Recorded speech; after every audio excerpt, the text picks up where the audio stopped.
Everybody, welcome back to the MLB Draft Podcast. I'm your host, Travis Chick, and I'm joined today by my partner, Will McGuffey. And today we're really excited for this conversation because we get to interview somebody that can actually impact where you guys get drafted. Please welcome to the show the Toronto Blue Jays Midwest Crosschecker, CJ Ebarb. CJ, welcome to the show. Thank you, guys. Thanks for having me. I'm looking forward to our conversation today. Yeah, thank you. Our goal here at AWM is really just to provide you guys, the draft guys, information that, at the end of the day, they can't Google.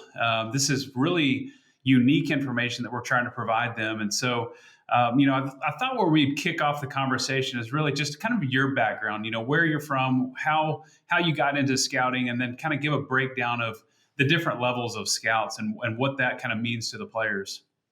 Sure. So, I grew up in Jasper, Texas, played college baseball at Southern Nevada, UNLV, and then finished up at Lamar.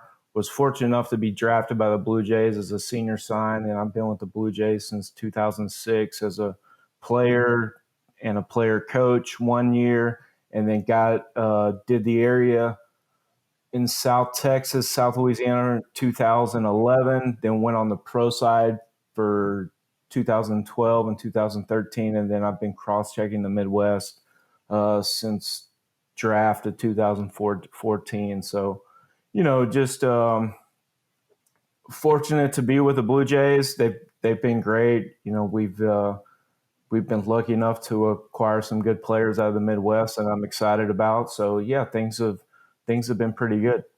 Well, that's cool. It's funny when Will told me that CJ Ebarb was going to be joining our show, I started thinking, I'm like, I know that name.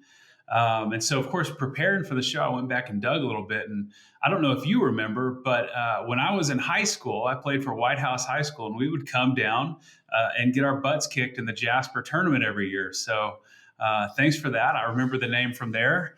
But yeah, so it's fun. It kind of makes me start thinking through some of the nuances that you guys as scouts and then as cross-checkers go through.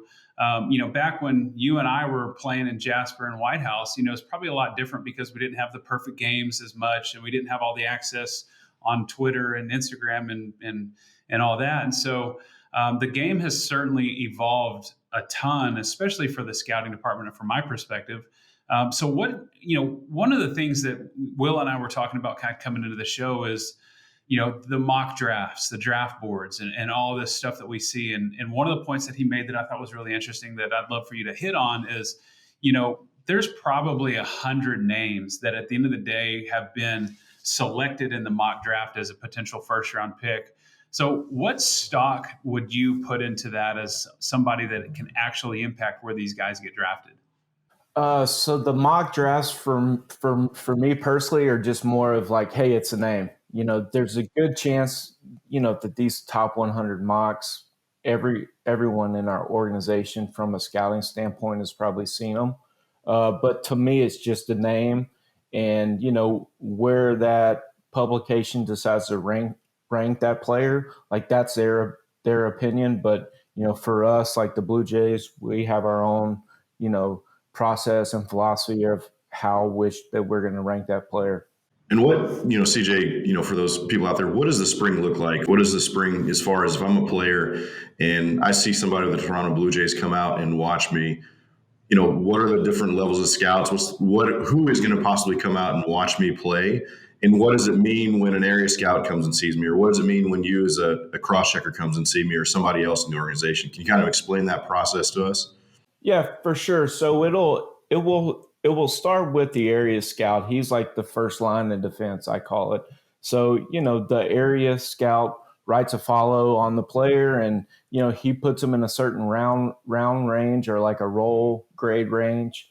And then depending on where they put that player depends on if and when I see them. The higher players on their pref list or their rankings, there's an urgency for me to get there sooner, just to kind of get the balls rolling and get it started to pass the baton to the next guy who is, like our national guy who kind of has a better indication of the talent around the country.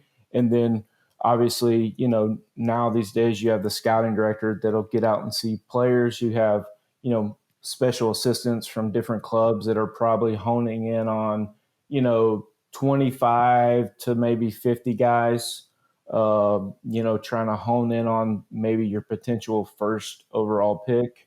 But yeah, that's kind of the process. And then like in the spring, I mean, I'll try to get to workouts early in the year just to see guys where they're at, if they're ready to go, if they're healthy.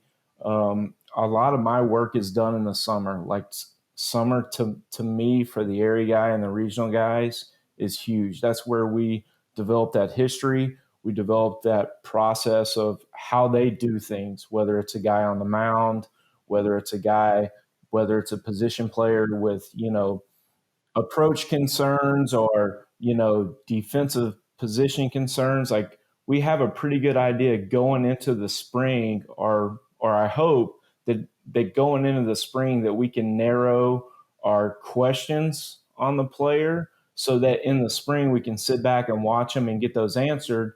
And by the time the draft rolls around, we're really convicted on what we believe this player is going to be and what he can do. And then it's about making sure that, we have the appropriate information to take them in the appropriate spot. Do you think there's an organizational philosophy that y'all look for certain types of players, or does that vary from organization to organization? There's, a blue jay type of player, certain traits that y'all say, hey, look, we really value our player development system, and these are the guys that we really like to look at and put in our system and mold and shape in their professional career. I think there's probably traits in like the person and the makeup and, the work ethic. I don't know that there's like a certain player, right?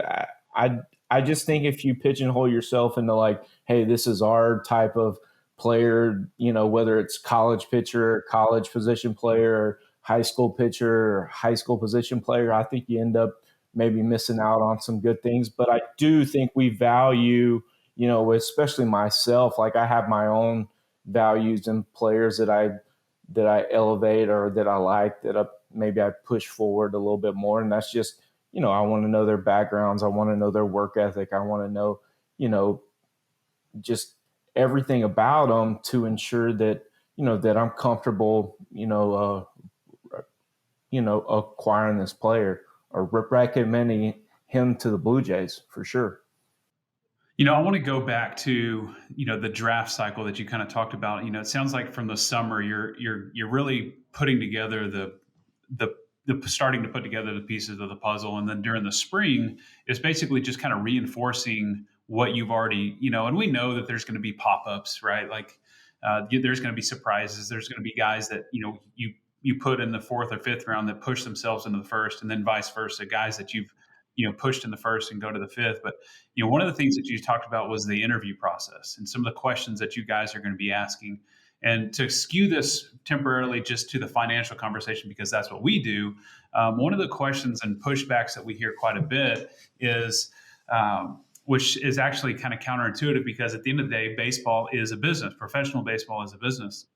So one of the pushbacks that we hear is, it's okay for the players to wait till after the draft to hire a financial team, because what it does is it signals to the teams that they really want to sign, and it deleverages their ability to, maximize their dollars, which to me is counterintuitive, because if they're hiring an agent, right, it's signaling to the market that they're willing to sign. So what would you say to the player that says, hey, I need to wait to make this really important financial decision until after I've figured out if I'm going to make any money or not?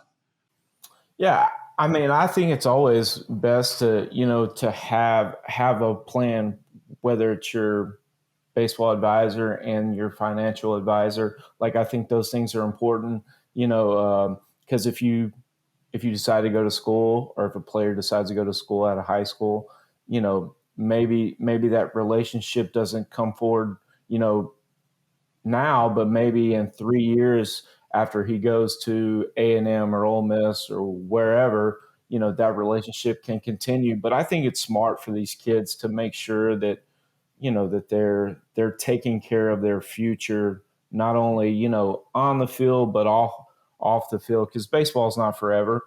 I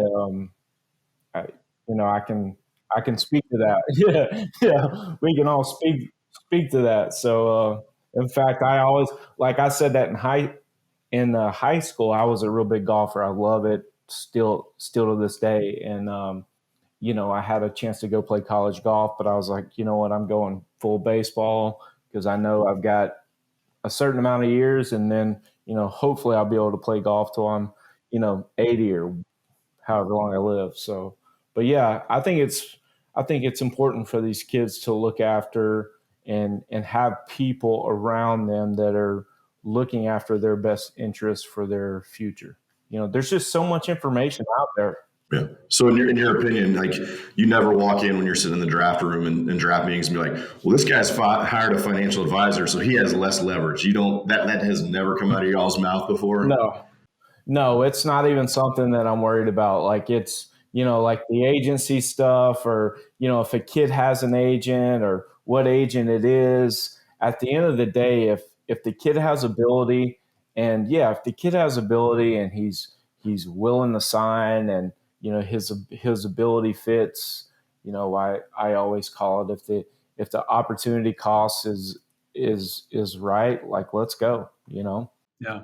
So I want to question, and I don't want to give away too many of the Blue Jays trade secrets, but one of the things that I'm always fascinated by, and that we always hear from our clients, is some of the crazy questions that get asked, basically like personality type questions. So, I would love to hear one of the like questions that the Blue Jays throw at these guys just to try to throw some of the players off.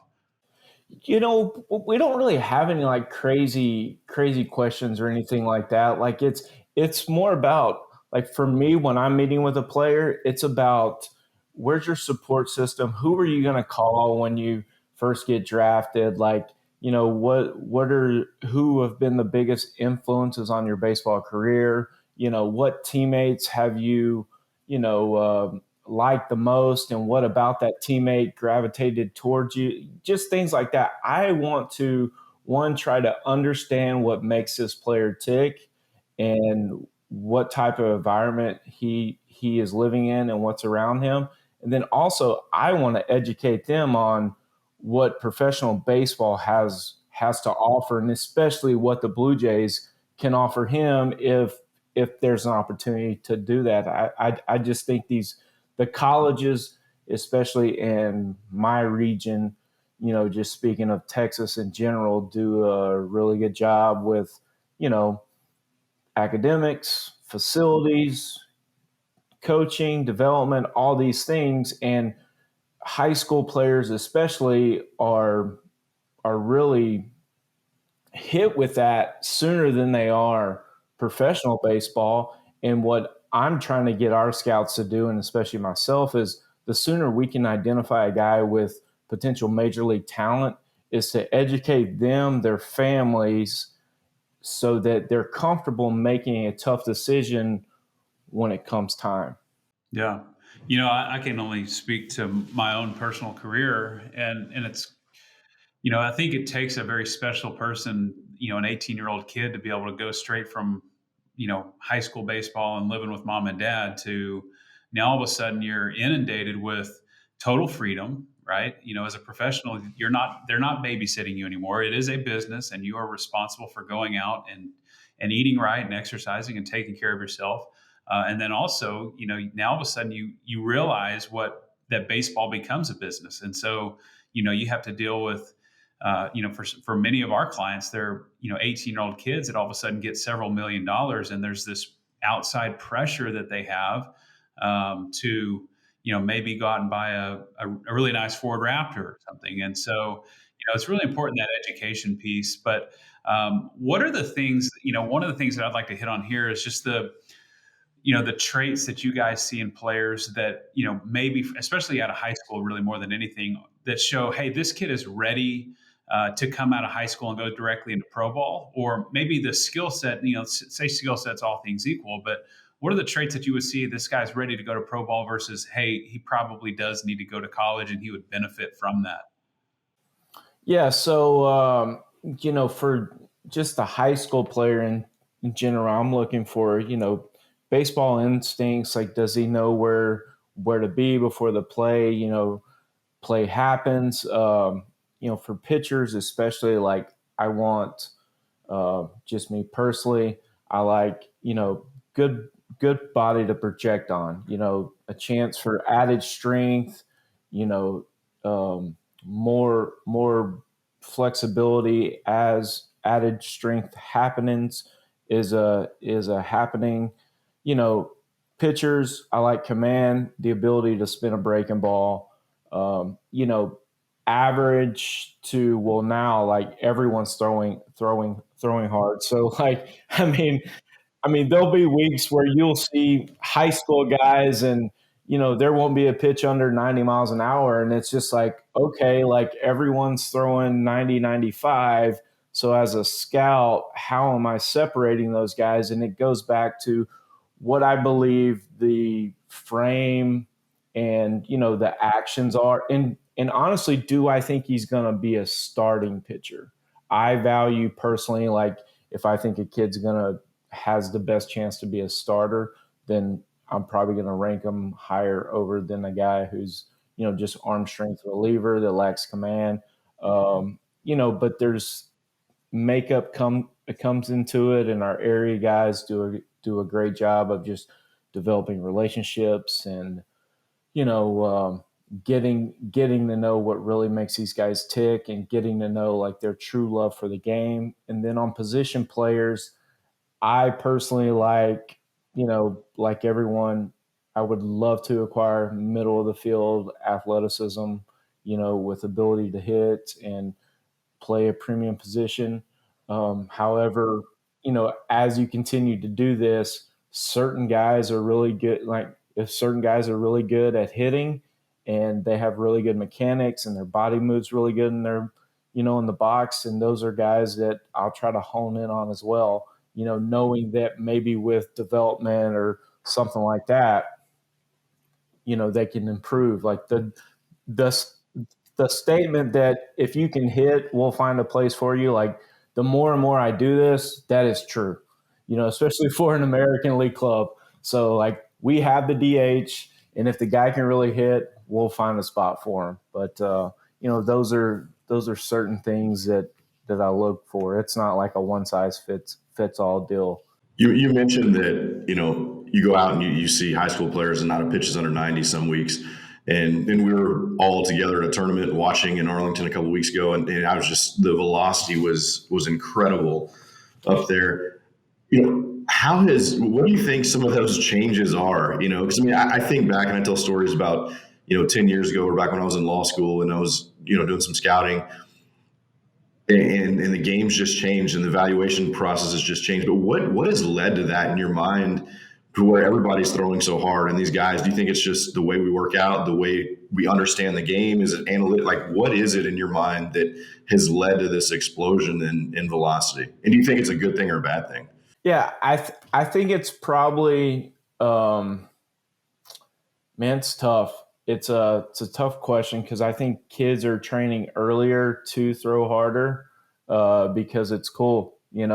Like we talked about earlier, Instagram, Twitter, there's instant gratification on social media. So if I hit 90 or hit 99, like that's what kids want to do. So my personal opinion, I don't think it's great, but the reason why guys are doing it is just because our transition to like better development, like guys are training harder, they're training to throw harder. And I just think it's the ability for either colleges or kids or these private training facilities that are training kids to be better, which is fine, but I also think it's part of the reason why, you're getting an uptick in TJ surgeries at a younger age. And I think a lot of that's probably just due to, wear and tear on kids throughout the year as they're 12, 13, and 14. I remember like when I was at that age, I played baseball, but I played golf. We played football. We played other things, and a lot of these kids now, and they're full-fledged baseball by the time they're 12 or 13, and that's what they're doing. It's not always great, but they're doing it, so that's fine. No, I was just going to say, kind of building off of that. I mean, it really resonates with me because I think back through, my draft cycle, back in 2002, playing against the Jasper Bulldogs down there, and I just remember like warming up for a game, and the scouts would all come down there and watch me warm up, and I thought that was my time to showcase. And so I remember specifically one outing where I'm down there and I probably threw 100 pitches in the bullpen, and to the point where the scout finally comes up to me and he's like, "Hey, you might want to save some of these pitches for the game." And for me, it's almost similar now. Like that's my Twitter back then was being able to throw in a bullpen in front of these guys. Like I could try to go out and air it out as hard as I could. And I wonder about the pressure that these guys are under now. And, especially with these draft boards and the Twitter, and hey, this guy hit 99 on Twitter yesterday. I got to hit, 99.3 today, because you can actually see 99.3 on the Rapsodos and the Trackmans and all that now. And so, I always, if I was a scout, which I'm not, but I feel like I always value the ability to go out and compete and get guys out. So what would you kind of going through that? Because here, with us, we're trying to maximize value. We're trying to unlock your human capital, maximize value in any way possible. So what would you say to those guys, that are maybe hung up in that pressure of, hey, I've got to do this on Twitter, or I've got to do this midweek, or I've got to throw 99 in the game today? Like, how would you just say, hey, slow down, focus on getting guys out? Like, what advice would you give them to depressure the situation that they're about to go through with the draft?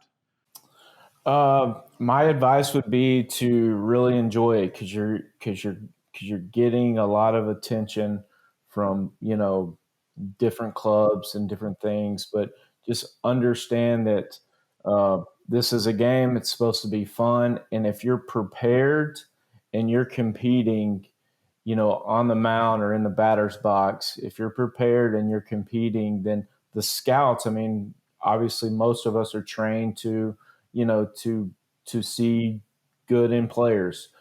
Someone's going to see you. And if it's your time to go out and sign, then that's the right move for you and your family. But I think the biggest thing is being prepared, having a routine, and then, going out there and competing, trying to, hit the ball hard or throw strikes, or, get that guy out. And honestly, having a successful team for the most part, and being a good teammate and all those things go into that. So we had this conversation in a previous podcast with some coaches, and it's come up, and I guess we can slant this a little bit more towards the high school, because the college guys, they're going to go out and play. What have you seen as far as success stories? Like, hey, this guy signed and out of high school, went into professional baseball and was successful. What have you seen from that? And then the flip side is that, what about some guys that, you thought were prepared, and then something happened? What made them not be successful, whether it's on the field, off the field? Like, what are some of those stories that you can share to, help shed light on, hey, if I do take this opportunity, I do sign, like, what should I try? Who should I try to emulate? How should I try to do things? Yeah. So tough question, but I think it all boils down to like just being prepared, working, taking it very seriously. Like, it is a job. Someone is paying you money to get to the big leagues and be a big league contributor. Like our job as the Blue Jays is to invest in that player, surround him with people, staff, to make sure that he's a contributing player for the Blue Jays. And I think where that doesn't happen, there's a few things. Talent just didn't work out, injuries, and then, or maybe the kid just didn't put in the time and the effort. There's a lot of, my biggest fear for like high school guys is that first year, right? They got drafted, they go back home, they're the big man at home and in their schools and, and their communities, and they don't know that, hey, I've got to develop that routine to get ready for spring training in that first full season, which, was 144 142 games. Like that's my biggest thing when I'm trying to make a move and acquire a high school player. I really want to be sold on, his work ethic, his passion, and what I think his ability to, be all in on training in the off season, because I think that's huge. Especially those first couple of years for a high school player, the amount of time that they're going to be, that's going to take them to get ready for their first full year, to me is important. Not only from a physical standpoint, but just a mental standpoint, because most of them are going to go out and they're immediately going to fail, and they're going to be like, oh my gosh, this has never happened to me before, and that's where I think teams. No, there's no. Well, correct. Now, and that's the difference now as opposed to 10 years ago. Baseball America knows that you took this kid in the second round and that he's gone out and he's played bad, and they're reporting about it, and they're like, oh my gosh, this club has missed. So it's tough. But what I think, I can only speak on the Blue Jays, but what I think we're doing a really good job of is spoon feeding some of these high school kids a little bit, getting them acclimated and surrounding them with, the guys for the physical strength part, the mental side, and just having an open conversation with all our players about professional baseball and the ups and downs of the sport. So I know that's something that our ownership group and our president of baseball ops and our GM have poured money into, just making sure that we're taking care of and protecting our investment and stuff. So, it's funny you use the word investment there, because it just brings the conversation back to the fact that this is actually a business. So when I think about it, as a former player and now as a parent, one of the concerns that I would have for my son is that I'm sending out an 18-year-old kid into the big world of professional baseball, and you really want to make sure that, number one, you have to feel like he's mature enough to handle that from a parent's perspective, and nobody knows that better than a parent. But I saw this kind of coming up to the minor leagues myself, because I was a prospect, I was a suspect, I was traded, I was released. I did it all, but I got to play with a lot of organizations, and I got to see how differently these organizations cultivate their talent. So how would you say the game has really evolved, not so much on the development side on the field, but just being able to, for lack of better words, like nurture these young kids and mold them into being able to handle the rigors and mentally, probably more off the field, handle that rigor of, just like you said earlier, going through that 142 game schedule. Like, what are some of the things you guys are doing? I think we're probably managing their workload a little bit better. And then as opposed to just, let's say, for example, if you're a pitcher, let's say you're throwing your flat ground or your long toss, or maybe we're coming up with new ideas to hone in their craft. Maybe it's special skilled, playing catch or throwing a certain objects to make it competitive, but the workload is managed a little bit better while they're still trying to perfect their craft. And, I think, from the Blue Jays standpoint, we're trying to figure out other ways to make it competitive and make it skilled, but without, being on your feet all the time and just taking a bunch of reps and, or having one style of coaching.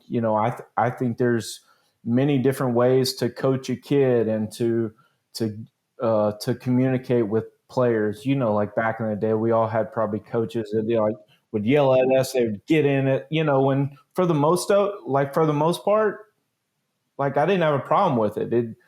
But some kids, if they're yelled at or, they're told they're no good and you have to do it this way, like they don't react to that. And I think clubs are probably doing a better job, or at least I know the Blue Jays are identifying that pretty early on how this guy can react or how he needs to train or work. And we're trying to attack that immediately to just make sure that, that you're exhausting all avenues to make this guy successful. really. Well, I think just the different ways of practicing and preparing so guys stay interested in what they're doing is important. And I think, you see clubs doing that, whether it's machines, like you go to a minor league pregame now, you'll see like the machines out, whether it's like, velo machines or a breaking ball machine, or maybe they're doing, rag ball blocking with their catchers so they're not getting beat up by real balls. Or there's just different ways to hone in on your craft without, the rigors of just the grind and the beat down, because workload and health is important. Like I always have a saying in baseball, health is opportunity. If you can stay healthy and you're a prospect, especially a pitcher and a position player, and you have value, guess what? You're going to play in the big leagues. That's my opinion, but health is opportunity, especially if you can bring something to a club. You see those guys who stay healthy and that can contribute to a club start surfacing more and more every year, just because there's value in that.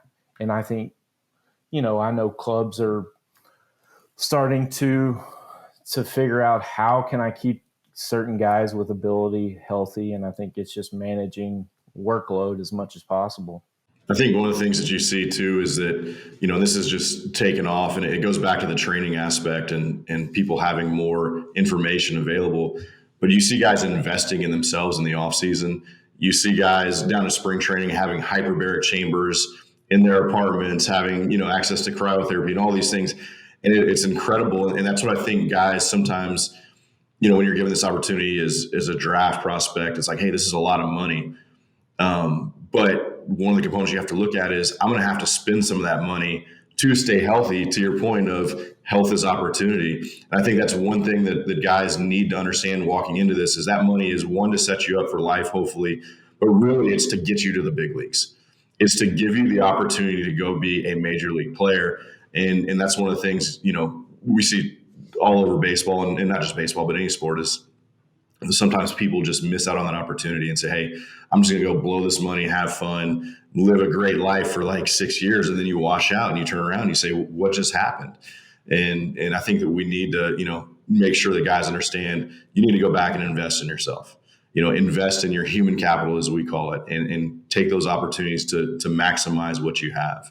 No, I think it's true. Like I like high school players or just players in general that have, I would say, advisors that have been there and done that, because there's a reason why some of these advisors have, multiple big league clients, is that their clients are taking care of their business in the off season. So these high school kids that these advisors have, the advisors have the connections and the proper resources to, hey, kid, this is where we'd like for you to go train. This is something that we feel like's really huge for your development. Or I know what the Blue Jays have done now that we just completed our brand new player development center is that, it's a place that we can have players year round. So if a kid wants to take, his signing bonus or whatever it is, and potentially move to Florida or stay in Florida for a certain amount of time, we have open access to our facility where he can come work out and things like that. But, the all season and reinvesting in, your work habits, your diet are huge. Like this is like, sleep, like all these things have shown us that they are important for performance. Yeah, it's crazy. I've started wearing this Whoop band, and not to endorse Whoop by any means, but it is crazy to see, and of course, I'm a non-athlete at this point in my life, but it is crazy to see how much your sleep actually correlates and things like that. And so, I mean, I think it's a testament to the evolution of baseball, the fact that teams have started to, like you said, put in your own player development. I always thought that it was crazy that we send our players home for 4 months and just kind of trust that they're going to go home and work out and hope they come back in shape. what other job do you get 4 months off, right? And trust that you're going to come back and do a really good job. And so, one thing I just want to hit on as we kind of close this out, you talked about the agents and the relationships and some of the influences that they would have there. And not to call any agent out specifically or anything like that, but as you kind of go through the evaluation process, and that a player has agent A versus agent B or anything like that, how much we kind of hear it on our side, like, hey, they've got this agent and they can help you get drafted higher or whatever. Like, is there any merit to that? I don't necessarily think so, because if a player's good, it only takes one, right? It only takes one club. But I do think certain agents and certain agencies are prepared to handle certain players probably better, or just players better, their resources, whether it's all-season program or just, maybe it's their ability to have more contacts in player development or with teams. But at the end of the day, the player needs to feel comfortable with his representation and understand that representation works for them, and that relationship is good. And for the most part, if a player is good, the Major League Baseball is going to invest in them. They're going to pay for it, because good players are good. Good winning players are hard to find. And people who are doing this, I have friends with the Dodgers, and it's, I was pumped for them. Like, I had some close friends over there. I was pumped for them to win the World Series, because they've done a good job of, getting some good players, develop them, and then winning. And then, that's something that we're all striving to do, is acquire good players, develop them to win a world championship. Or else, why else are we doing it, Yeah, no, I agree. Well, CJ, man, I really appreciate your time. I know at AWM Capital, this is super valuable information for us to be able to get out to the draft kids. Our goal, like I said earlier, is just to provide information that at the end of the day, you cannot go Google this, right? Like, this is gold from us. And we're so thankful and appreciative of the time that you spent with us here today. If you have any closing thoughts, we'd love you to, get your wisdom from, what these kids should be thinking about for the next, 6 months now, 5 months until the draft. Yeah, I guess my closing remarks would be, enjoy it, fellas. Like, this is an exciting time in your life. For most of you, it's your senior year in high school, or, for the other college players, it's probably your third or fourth year now. So I would say enjoy it. Figure out what you can do every day to help your team win and compete, because I'm pretty sure if you have talent and ability, if you can just do those things right, like, chances are you're going to have a chance to get drafted and play professional baseball. But hopefully this was informative to your potential clients and guys that watch the podcast and stuff like that. So hopefully I was able to help. No, I appreciate it, CJ. This is great information, because a lot of times guys just don't get to peel it back and have these, frank conversations, because they don't know the questions to ask, so we really appreciate the time and definitely look forward to seeing you out and about as college baseball gets back going this spring and high school baseball is in full swing. Yep. And guys, if there's any questions that you have, you feel free to reach out to myself or Will. I'm sure we can get those over to CJ if there's something specific for him. I'm sure he'd be happy to answer. We'll put all the contact information in the show notes. And so as I close it out, I just want to remind everybody, stay humble, stay hungry, and always be a pro. Thanks for listening.